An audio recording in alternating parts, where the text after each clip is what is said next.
Have now two wheel Tuesday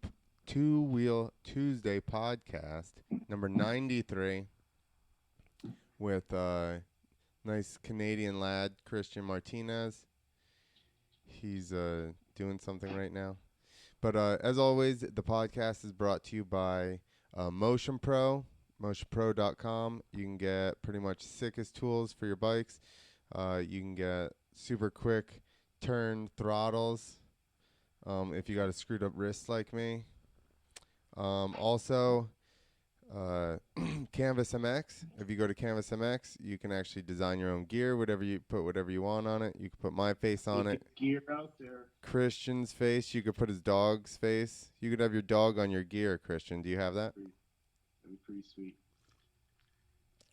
Also, Like what Jared McNeil did with the glow with the doll with the inflatable dog. what did he have? He did the video. He like did some jump and then everyone thought it was a real dog. Yeah, Nick's dad was freaking out. He was like, "Yo, he jumped with the dog." Oh yeah, freestyle dog. Um, Also, Stroker Industries is the last. You can get the trigger for your gas can. That way you don't spill on your graphics.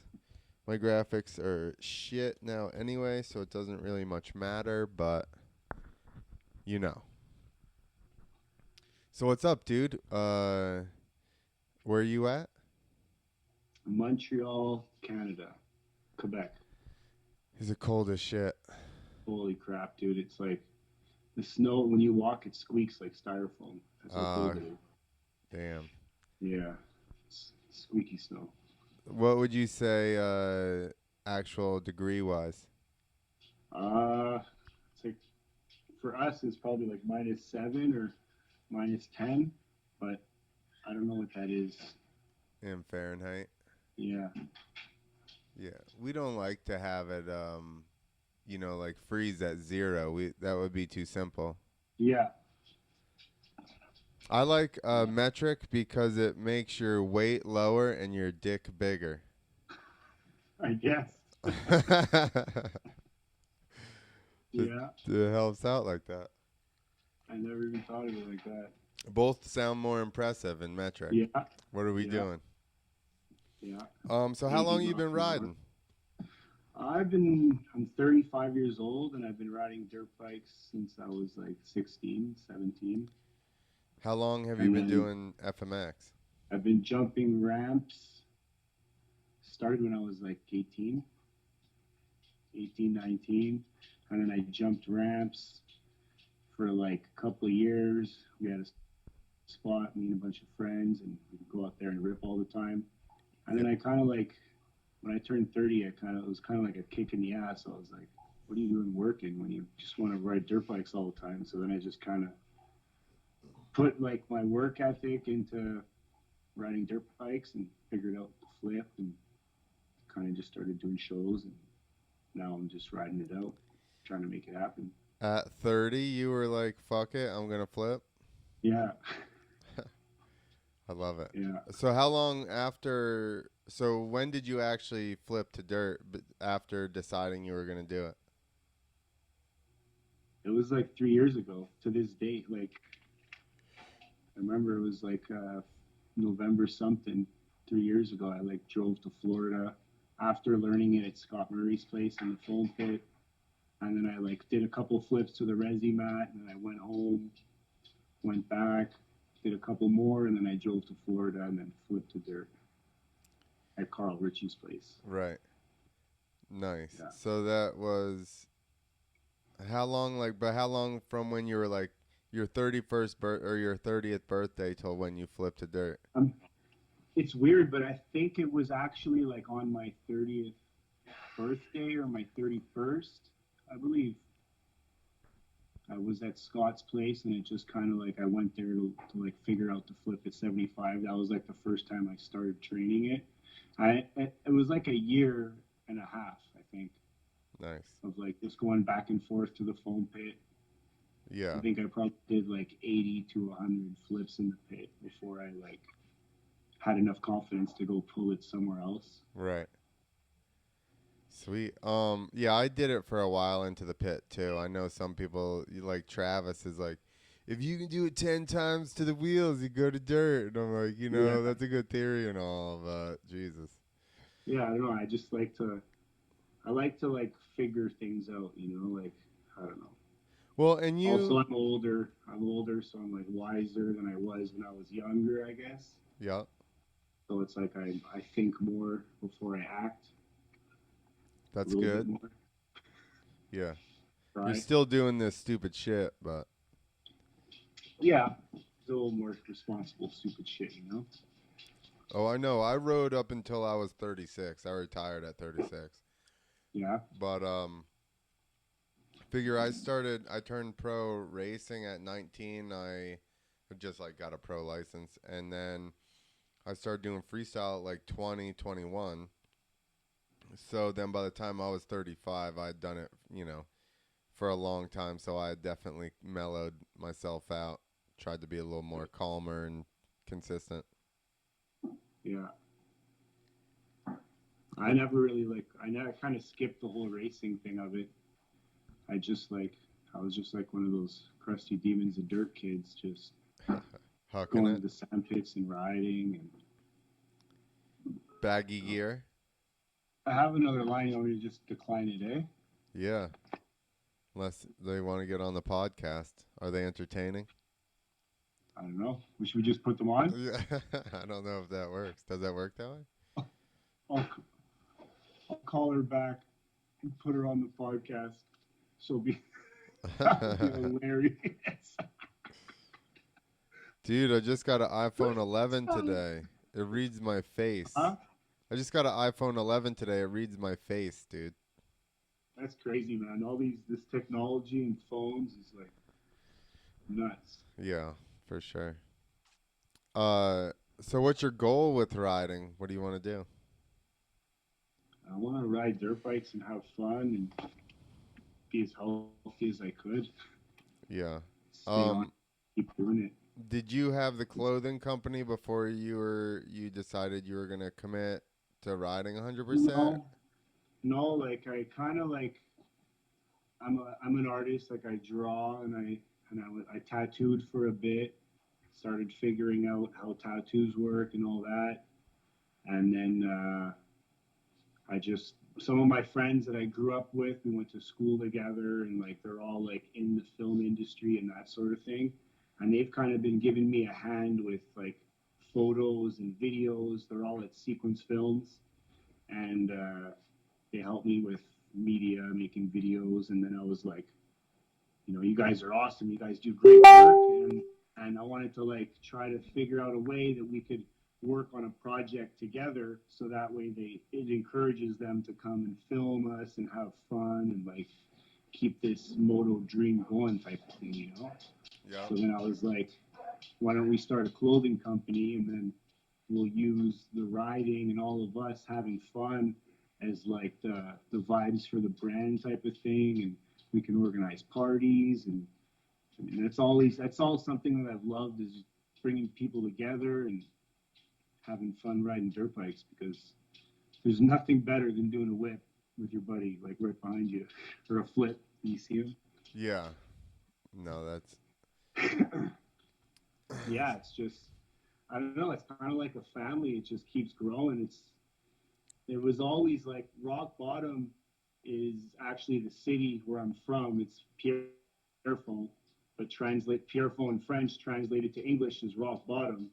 And the compound that we built back in the day was like clay, and we had to build it in the rain so we could mold the clay to an actual landing type of thing. So that compound was like rock bottom. It was like super you'd hard. have like, yeah, you're burning there's like rubber tracks on the dirt. It's so hard. Yeah. So that was where rock bottom came from. And I mean, in this sport, I'm sure a lot of people can relate. You hurt yourself, you're like, can't walk, can't do nothing, and your hopes are down, everything's down, and you just have that power to dig yourself up and do what you got to do. Yeah. For sure. I'm trying to shut down this stupid message so they don't keep writing. Here, I'll be right back too. One sec. All right. All right. Of course, I don't remember. I don't remember my password for my Facebook. Oh yeah. Gonna be editing that out. Hopefully. No, I don't want to add my number.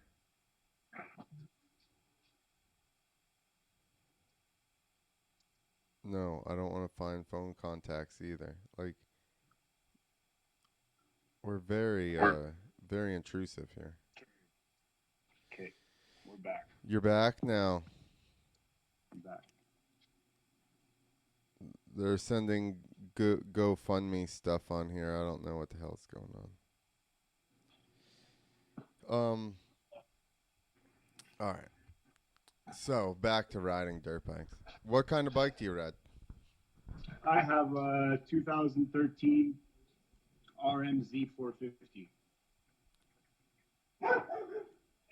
Guys, come on, get over here. Yeah, 2013 RMZ 450.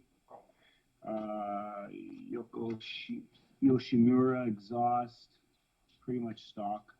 Yeah. My buddy Dave Reed, he helps me out with all the rebuilds and mechanics. Enzo suspension does my suspension. They take care of that. GPR stabilizer, Twice Racing graphics, PLX Spall. That's like a local bike shop around here. They help me out. Nice. Moto Fali, another bike shop out there. They How many did some events with us. And How many people are in your area that do you get to practice with anybody? Is Tyler there or what? Tyler lives like 4 or 5 hours away. No, I think he lives about 6 hours away. And then Adam, my buddy Flip, he lives 4 hours away.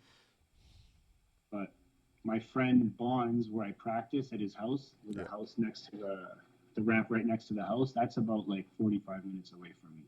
Nice. So that's like where I usually ride all the time. Yeah. Practicing.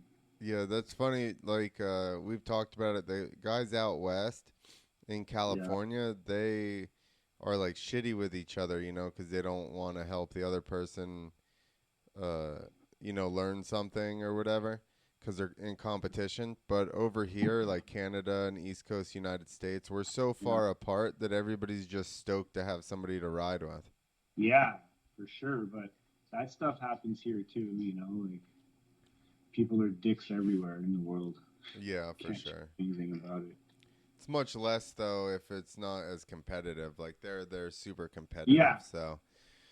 Yeah, but even here, it's like it's still pretty competitive. It's hard to. Everyone's just trying to like step on the other guy's toes and take over this and that, and promoters are calling people, making up stories, saying all kinds of shit, just trying to like start shit. Yeah. It's fucked. It's a cutthroat industry. Yeah, that's everything, right? Yeah, just like everything, So that's why I just kind of, I ride dirt bikes because I love it. So whether I'm getting paid to do it or not, I'm still gonna ride, and might as well be able to go with my friends and do events. And I just want to be able to put a positive impact on people with riding dirt bikes and pushing hard. Anything's possible. Yeah, it's crazy. Riding and learning to do all that brings everything else into perspective. It's true, man. In life, people that I do comedy with, they're like, oh, because I reference, dirt bikes all the time, and they act like I'm trying to show off, which it's more like